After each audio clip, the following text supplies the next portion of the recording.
Welcome to South City PCMB. So class 9th हमने tissue chapter second start कर दिया था टर्म फर्स्ट का, ठीक है। न्यू सेशन वाले आपके लिए सेल के वीडियोस ऑलरेडी पड़े हुए हैं हमारे चैनल पर, ठीक है। तो you can watch those videos. After that will come towards the second chapter tissue, और वो हम कंटिन्यू कर रहे हैं आगे, ठीक है। तो हमने टिश्यू में पहले टिश्यू के बारे में जाना, ठीक। फिर हमने ये देखा कि टिश्यूज क्या होते हैं, कैसे होते हैं, उनके क्या कैरेक्टरिस्टिक्स होते हैं, टिश्यू कैसे बनते हैं, ठीक है, क्या उस पर डिफरेंस होते हैं हर टिश्यूज में अलग अलग। फिर हमने ये देखा कि कितने टाइप के होते हैं, तो हमने देखा plant tissue and animal tissue. Animal में जो प्रेजेंट होते हैं उनको एनिमल टिश्यू, जो प्लांट में होते हैं उनको प्लांट टिश्यू। अब इनके भी कुछ टाइप्स हमने उस दिन देखे थे। जैसे प्लांट टिश्यू के दो टाइप होते हैं, मेरिस्टेमेटिक और परमानेंट। इसका क्या मतलब होता है, यानी कि आप प्लांट टिश्यू देखते हैं ना, सॉरी प्लांट देखते हैं आप ऐसा कुछ, तो मान लीजिए यहाँ पर लीव्स हैं, तो लीव्स में दूसरी टिश्यूज होंगी। लीफ के ये जो पेटियोल होती है, ठीक है, जिसको आप प्लक करते हैं, ठीक, उसकी कुछ और होंगी। ब्रांचेस में कुछ और टिश्यूज होती हैं। ये जो बार्क ऑफ द ट्री होता है ब्राउन कलर का, उसकी दूसरी टिश्यूज होती हैं। इसके नीचे जो रूट्स होती हैं उनकी दूसरी डिफरेंट काइंड ऑफ टिश्यू होती है, स्ट्रक्चर में भी और फंक्शन में भी, ठीक है। तो हर जगह के जो टिश्यूज हैं वो अलग अलग होते हैं। उस बेसिस पे प्लांट में दो डिवीजन किया गया है। ऐसे टिश्यूज जो कि कॉन्टिन्यूसली डिवाइडिंग फेज में रहेंगी, ठीक है, जो एक्टिव सेल्स रहेंगी। प्लांट सेल में दो सेल्स पाई जाती हैं, एक इनएक्टिव और दूसरी एक्टिव। एक्टिव वो होती है जो अभी भी डिवाइड कर रही होती हैं, ठीक है, उनको हम मेरिस्टेमेटिक टिश्यू बोलते हैं, ठीक। तो cells which have the capability of division, जिसके पास डिवीजन की कैपेसिटी होती है, कैपेबिलिटी होती है, टेंडेंसी होती है, क्षमता होती है डिवाइड करने की। यानी कि एक सेल है तो वो दो सेल बनाएगी, दो सेल जो बनी वो चार बनाएंगी, चार से फिर आठ, आठ से 16, 16 से 32, ऐसे मल्टीप्लाइड बाई 2 के फॉर्म में ये आगे चलता रहेगा। यानी कि एक से कॉन्टिन्यूअस मल्टीप्लिकेशन होता रहेगा। सेल जो है वो कॉन्टिन्यूअस मल्टीप्लाई करती रहेंगी, ठीक है। इसका क्या मतलब है कि वो बेसिकली डिवाइडिंग सेल्स हम उनको बोलते हैं, ठीक है। तो वो एक्टिव सेल्स होती हैं, उनको हम मेरिस्टेमेटिक टिश्यूज बोलते हैं। लेकिन कुछ ऐसे भी टिश्यूज होते हैं जो कि डिवाइड नहीं करते हैं। उनका काम सिर्फ होता है मैकेनिकल सपोर्ट प्रोवाइड करना, स्ट्रेंथ प्रोवाइड करना, एक शेप प्रोवाइड करना, ठीक है। वो टिश्यूज क्या करते हैं, सिर्फ शेप प्रोवाइड करते हैं, ठीक है, प्रोटेक्ट करते हैं। जैसे हमारे ये हैंड्स हैं, हैंड्स के ऊपर नेल्स होते हैं, क्या इनका कोई काम है? Neither they will provide nutrition nor they will provide anything। कुछ भी ये हमें हमारी बॉडी को नहीं देते जो हमारे लिए हार्मफुल हो या फिर हमारे लिए प्रोडक्टिव हो, कोई भी ऐसी चीज नहीं देते। What they do is protection। जो हमारी इसके अंदर की स्कैल्प होती है उसको ये प्रोटेक्ट करके रखते हैं। Same happens with the hair also. जो हमारा ब्रेन है उसके ऊपर ये हेयर की कवरिंग क्यों होती है, जिससे अगर कभी भी चोट लगे तो कहीं ना कहीं वो इतनी डैमेज इंजरी हमें ना दे जाए, क्योंकि हमारे ब्रेन ही सब कुछ कंट्रोल करता है, ठीक है। तो ये सारी चीजें प्रोटेक्शन, हमारे बॉडी पे जितने भी हेयर्स होते हैं वो हीट, लाइट और माइक्रोब से हमें बचाते हैं। नोज में जितने जो हेयर लाइक स्ट्रक्चर्स होते हैं वो क्या करते हैं, डस्ट पार्टिकल को रोकते हैं, ठीक है। तो दे प्रोटेक्ट या they prevent dust particle from entering into the lungs, lungs तक जाने से उनको रोकते हैं। उसी तरह से प्लांट में भी कुछ प्रोटेक्टिव टिश्यूज होते हैं जो सिर्फ प्रोटेक्शन देते हैं, ठीक है, शेप देते हैं। उनको हम क्या कहते हैं, परमानेंट टिश्यूज कहते हैं। क्या कहते हैं, परमानेंट। क्यों परमानेंट नाम रखा गया, क्योंकि वो डिवाइड नहीं करती, वो जहां रहती है वहीं रहती है। डिवाइडिंग सेल्स का काम होता है कि वो, मान लीजिए ये रूट्स हैं, तो यहाँ की जो डिवाइडिंग सेल्स हैं यहाँ पे सबसे टिप पे प्रेजेंट होती हैं। ये डिवाइड करती करती करती फिर ये कुछ लेंथनिंग हो जाएगी, यहाँ पर आ जाएंगी, ठीक है। तो बेसिकली इनकी लोकेशन जो होती है वो कॉन्टिन्यूसली चेंज होती रहती है। जबकि परमानेंट टिश्यूज जहाँ रहते हैं उनकी लोकेशन वहीं रहती है, वो कहीं भी हिलते नहीं है, ठीक है। क्यों, क्योंकि वो डिवाइड नहीं कर रहे होते, वो परमानेंट टिश्यूज होते हैं, ठीक है। वो अब आगे कोई भी डिवीजन या कोई भी चेंजेस अपने सेल्स में नहीं लाते हैं, इसलिए उनको हम परमानेंट टिश्यूज कहते हैं, ठीक है। मेरिस्टेमेटिक टिश्यू का दो नाम होता है, ग्रोइंग टिश्यू, डिवाइडिंग टिश्यू। कभी कभी क्या हमेशा आपसे ये पूछा भी जा सकता है कि why meristematic tissues are known as dividing tissues, ठीक है। क्योंकि क्या लिखेंगे इसमें, तो since meristematic tissue have the capability of division, they have the tendency to divide, therefore they are also known as dividing tissues. Why they are known as growing tissue? Because they are present at the growing region, वो कहाँ पर present होते हैं? Growing reason पे, जहाँ growth होनी होती है वहाँ प्रेजेंट होते हैं, ठीक है। जैसे हर चीज की हमारे बॉडी में ग्रोथ नहीं होती है, हम जानते हैं हमारी बोन लेंथनिंग होती है, ठीक है, लेकिन क्या कॉन्टिन्यूसली आईज भी बढ़ती हैं? इन्फेंट से एडल्ट तक क्या कॉन्टिन्यूसली नोज भी बढ़ती है? बढ़ती है, पर एक समय के बाद में नोज जो है उसकी लेंथनिंग बंद हो जाती है, ठीक है।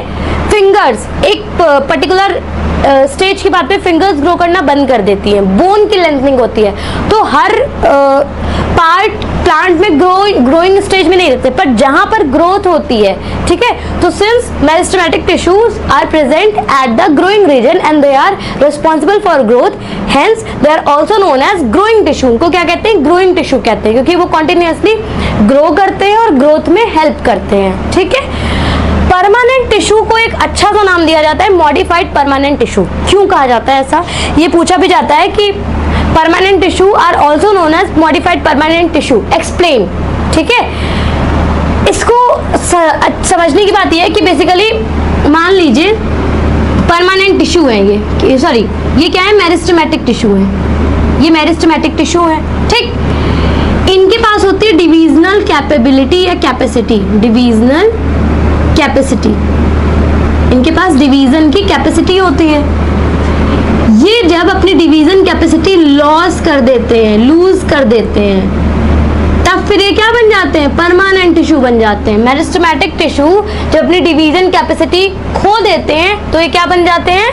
परमानेंट टिश्यू बन जाते हैं। इसीलिए और यहाँ पर हम जानते भी हैं कि परमानेंट टिश्यू के पास क्या होती है? ये दे लॉस डिविजनल कैपेसिटी, ठीक है। तो बेसिकली जो मेरिस्टेमेटिक टिश्यू होते हैं उसके अंदर मॉडिफिकेशन होता है, वो मॉडिफाई होते हैं। और मॉडिफिकेशन में क्या चेंज आता है? हमेशा मॉडिफिकेशन में कुछ ना कुछ चेंज आता है। जैसे हम जानते हैं कि डिजर्ट एरियाज के जो प्लांट होते हैं उनके ऊपर उनमें लीव्स नहीं होती, उनमें लीव्स की जगह पे क्या होते हैं? कांटे होते हैं, ठीक है, स्पाइंस में कन्वर्ट हो जाते हैं, कांटों को हम स्पाइंस कहते हैं। तो बेसिकली ऐसा क्यों होता है? लीव्स क्यों नहीं प्रेजेंट होते? क्योंकि उनके जो लीफ होते हैं वो मॉडिफाई होकर के स्पाइंस बन जाते हैं, कन्वर्ट हो जाते हैं। उसी तरह से यहाँ पर जो मेरिस्टेमेटिक टिश्यू है वो कन्वर्ट हो जाता है परमानेंट टिश्यू में, मॉडिफाई होकर के। और मॉडिफाई में क्या चेंज आता है?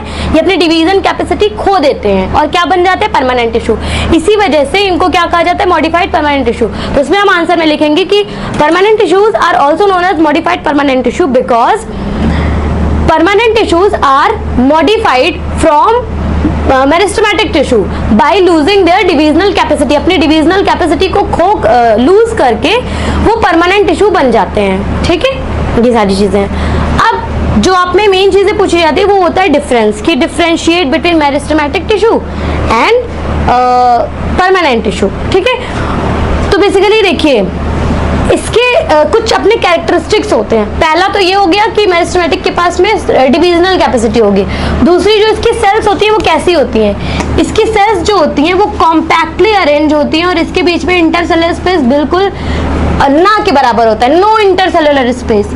अगर इसके स्ट्रक्चर की बात की जाए तो नो इंटरसेलुलर स्पेस होता है, सेल के बीच में कोई भी इंटरसेलुलर स्पेस नहीं पाया जाता या ना के बराबर पाया जाता है, ठीक है। दूसरी बात, इसकी जो सेल होती है उनका शेप क्या क्या हो सकता है? ओवल भी हो सकती है, स्फेरिकल भी हो सकती है, पॉलीगोनल भी हो सकती है, ठीक है। तो they can be of any of the type that are written in front of you, ठीक है, ऑन द स्क्रीन। नेक्स्ट जो है इसके सेल की और क्या कैरेक्टरिस्टिक है? पर्टिकुलर जो मेरिस्टेमेटिक सेल होगी उसके अंदर डेंस साइटोप्लाज्म होगा, उसके अंदर जो साइटोप्लाज्म प्रेजेंट होगा वो काफी डेंस होता है। डेंस का मतलब समझते हैं? मतलब काफी गाढ़ा होगा और थिकनेस ज्यादा होगी। जैसे हनी और वाटर में डेंस कौन सा है? तो हनी है। क्यों? क्योंकि वो ज्यादा थिक होती है, पानी उससे कम थिक होता है। तो उसी तरह से साइटोप्लाज्म नॉर्मल सेल के कंपेरिजन में यहाँ पर डेंस होता है, ठीक। दूसरा इसमें विथ प्रोमिनेंट न्यूक्लियाई, ठीक है, इसके अंदर एक न्यूक्लियस होता है। और एक बात होती है नेक्स्ट जो है हमारा, cells are capable of division. इनके पास टेंडेंसी होती है, ये जो हर सेल होती है ना मेरिस्टेमेटिक सेल, ये हर सेल डिवाइड करने की कैपेसिटी रखती है। हर सेल डिवाइड कर सकती है और एक से कई ज्यादा सेल मल्टीप्लाई करके बना सकती है। Cell have thin membrane. जो सेल है उसके पास पतली सी मेम्ब्रेन, बहुत पतली मेम्ब्रेन होती है। क्यों? क्योंकि अगर ये थिक मेम्ब्रेन होगी तो डिवाइड कैसे करेंगी भाई? डिवीजन के लिए ये सेल मेम्ब्रेन को हटना पड़ेगा, यहाँ से फिर ये 2 सेल्स बनेंगी, फिर 2 से फिर यहाँ से 2 बनेंगी, इससे भी 2 बनेंगी, 2 से 4 बनेंगी। तो इसीलिए इसकी जो मेम्ब्रेन है उसको थिन रखा जाता है ताकि इजी डिवीजन हो सके और आसानी से जो सेल्स है वो डिवाइड कर सके। ठीक है, नेक्स्ट, अब ये बेसिकली इनकी लोकेशन जानना बहुत जरूरी है कि मेरिस्टेमेटिक टिश्यूज कहाँ कहाँ प्रेजेंट होते हैं। तो अभी हमने जाना कि ये कहाँ प्रेजेंट होते हैं, ग्रोइंग एरियाज पे प्रेजेंट होते हैं जहाँ पर ग्रोथ होनी होती है। तो मान लीजिए ये तो हमने बिथली बना दिया था, अगर इसको मैं प्लांट बनाऊं, ठीक है, स्टेम विद स्टेम जिसमें थिन शूट होता है, तो बेसिकली कुछ ऐसा बनेगा वो, और वहां पर ऐसे लीव्स निकली होंगी, ठीक है, ऐसे कुछ।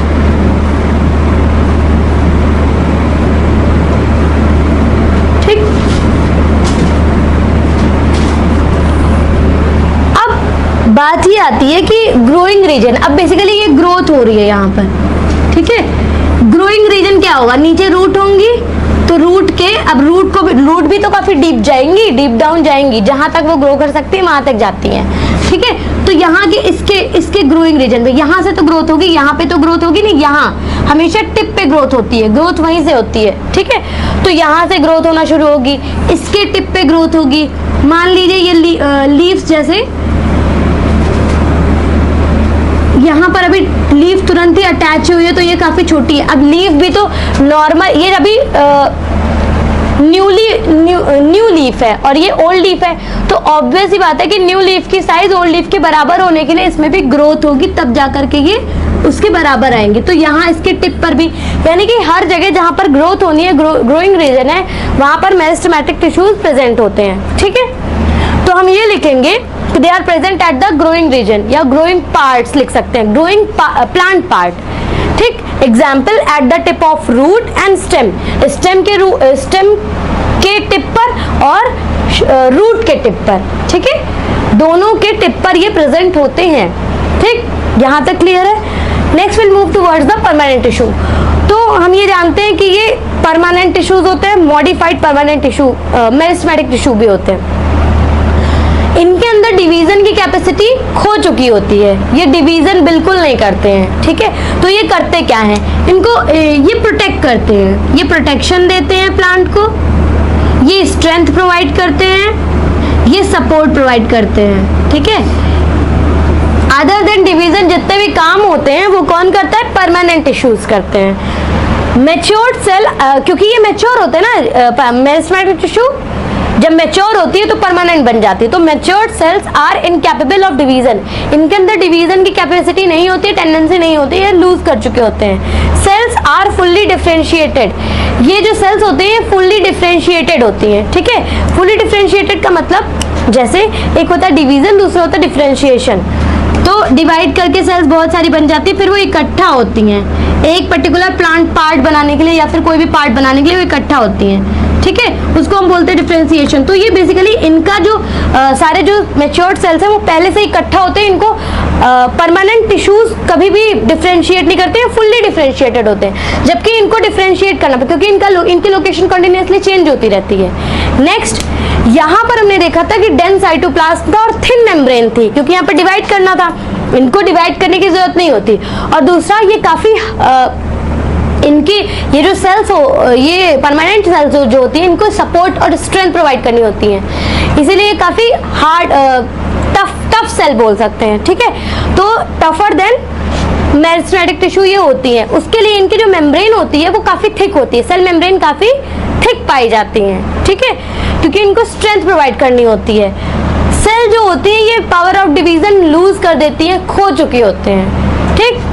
एग्जाम्पल, कहाँ कहाँ? लीफ पेटियोल पे पाए जाते हैं, लीव्स में पाए जाते हैं, ठीक है। बार्क ऑफ द ट्री पे पाए जाते हैं, मतलब जहाँ जहाँ प्रोटेक्शन, स्ट्रेंथ, सपोर्ट का काम होगा हर जगह ये पाए जाएंगे, ठीक है। अब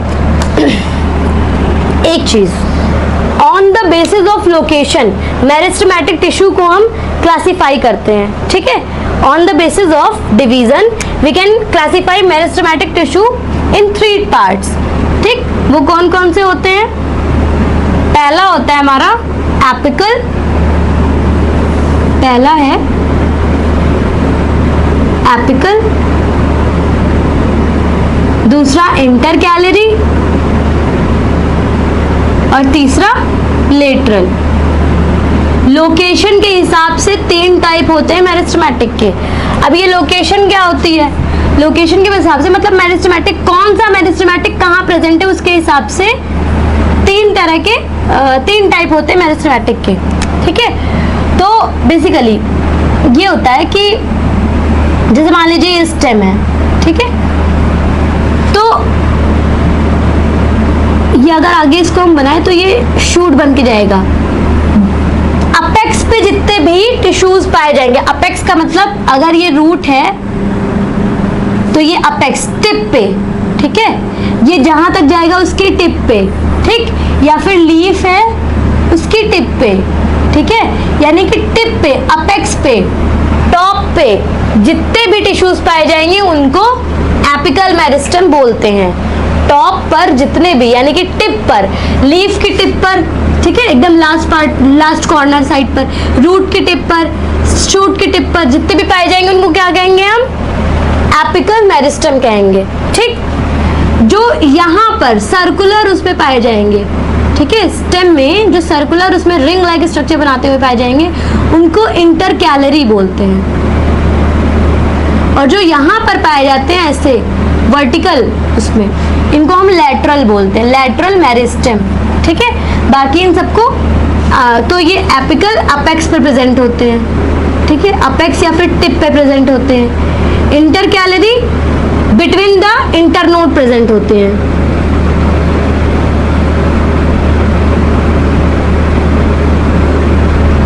ठीक, या फिर नोड पे पाए जाते हैं, अभी वो भी बताते हैं। लेटरल जो होते हैं ये साइड्स पे पाए जाते हैं, साइड्स ऑफ द स्टेम, ठीक है, साइड्स ऑफ द स्टेम पे पाए जाते हैं। ठीक,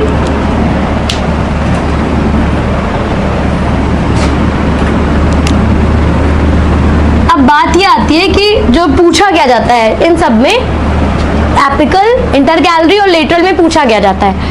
पूछा ये जाता है कि give the right the example in which intercalary meristem is present या फिर रिस्पॉन्सिबल फॉर ग्रोथ, जिसमें इंटरकैलरी मेरिस्टेम ही ग्रोथ के लिए रिस्पॉन्सिबल होता है। कौन सा ऐसा प्लांट होता है? मिंट, ठीक है, फिर आपका वीट, इसके बाद में ग्रासेस, जो आप देखते हैं घास, ग्रासेस में भी इंटरकैलरी की बहुत स्पेशल क्वेश्चन है, हर जगह पूछा भी जाता है क्योंकि शायद ये एनसीईआरटी में भी एग्जाम्पल में नोटेड है कि ग्रास में कौन सा मेरिस्टेम होता है, तो इंटरकैलरी होता है। इंटरकैलरी मेरिस्टेम ग्रास पे प्रेजेंट होता है।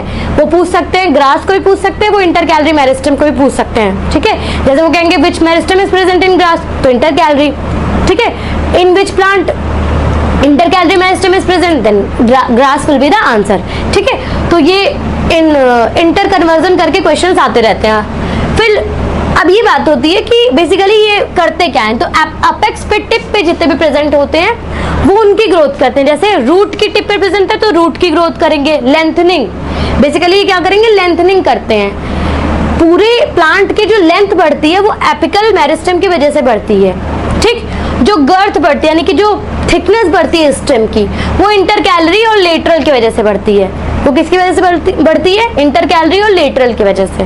ठीक, तो जो इंटरकैलरी होता है वो रेडियल डायरेक्शन में ग्रोथ करते हैं। रेडियल डायरेक्शन में क्या मतलब हो गया, जैसे अगर ये सर्किल है, ठीक, इसके रेडियस इधर भी है, इधर भी है, इधर भी है, इधर भी है, इधर भी है, तो इंटरकैलरी जो होगा अगर यहाँ प्रेजेंट है तो ये हर तरफ ग्रोथ करेगा और सर्कुलर डायरेक्शन में करेगा। इंटरकैलरी कुछ वैसे ही होते हैं। ठीक है, रेडियल डायरेक्शन में वो ग्रोथ करते हैं। लेटरल क्या करते हैं? साइड्स में थिकनिंग करते हैं, साइड्स में ग्रोथ करते हैं। ठीक है, इंटरकैलरी जो प्रेजेंट होते हैं ये नोड पे, बेस ऑफ द नोड पे होते हैं। नोड वो जगह होती है जहां से लीफ निकलती है। ठीक है, मान लीजिए यहाँ से एक लीफ निकल रही है तो ये नोड हो जाएगा। जिस जगह से लीफ निकलती है उसको नोड बोलते हैं। ठीक, इसको नोड बोलेंगे, ये हमारा नोड है। ठीक है, यहाँ पे अगर कोई लीफ है इसको नोड बोलेंगे, यहाँ पर लीफ है इसको नोड बोलेंगे। इन दोनों के जो यानी कि दो नोड के बीच में जो गैप होता है उसको इंटर नोड बोलते हैं। दो लीफ के बीच में जितनी भी डिस्टेंस आती है उसको इंटर नोड बोलते हैं। ठीक है, तो intercalary at the base of the node present होते हैं, at the base of the internode present होते हैं, ठीक है, at the base of the leaf present होते हैं, ये सब इंटर कैलरी की लोकेशंस हैं। लेटरल कहाँ प्रेजेंट होते हैं? साइड्स ऑफ द स्टेम पे। और एपिकल हमेशा टिप पर पाए जाएंगे, वो चाहे लीफ की टिप हो, चाहे शूट की टिप हो, चाहे स्टेम की टिप हो, चाहे वो रूट की टिप हो, हर सभी जगह की टिप पे पाए जाएंगे। एपिकल लेंथनिंग करता है, ठीक है, इस लेंथनिंग यानी कि जब प्लांट की लेंथनिंग होती है, ठीक है, लेंथ बढ़ती है, उसको हम प्राइमरी ग्रोथ कहते हैं। क्या कहते हैं? Primary growth. और जब प्लांट की थिकनेस बढ़ती है, जैसे आपने देखा होगा आम का पेड़, उसकी स्टेम जब हम शुरुआत में आम का पेड़ निकलता है तो वो काफी पतला होता है, लेकिन कुछ सालों के बाद में उसको हम बिग ट्री की तरह देखते हैं, उसकी स्टेम काफी मोटी हो जाती है। उसका क्या मतलब है?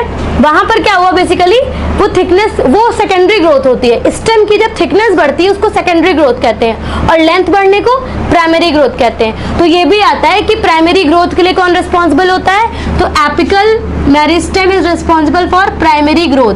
And inter calorie and lateral, inter calorie और लेटरल जो होते हैं ये क्या करते हैं? थिकनेस बढ़ाते हैं स्टेम की, तो ये सेकेंडरी ग्रोथ के लिए रिस्पॉन्सिबल होते हैं। ठीक, ये भी पूछा जाता है। आज हमने बहुत डीप डाउन पूरा एकदम अच्छे से पढ़ा है मेरिस्टेमेटिक परमानेंट, ठीक है। नेक्स्ट जो हमारा टॉपिक होगा वो परमानेंट टिश्यूज के टाइप्स के ऊपर होगा।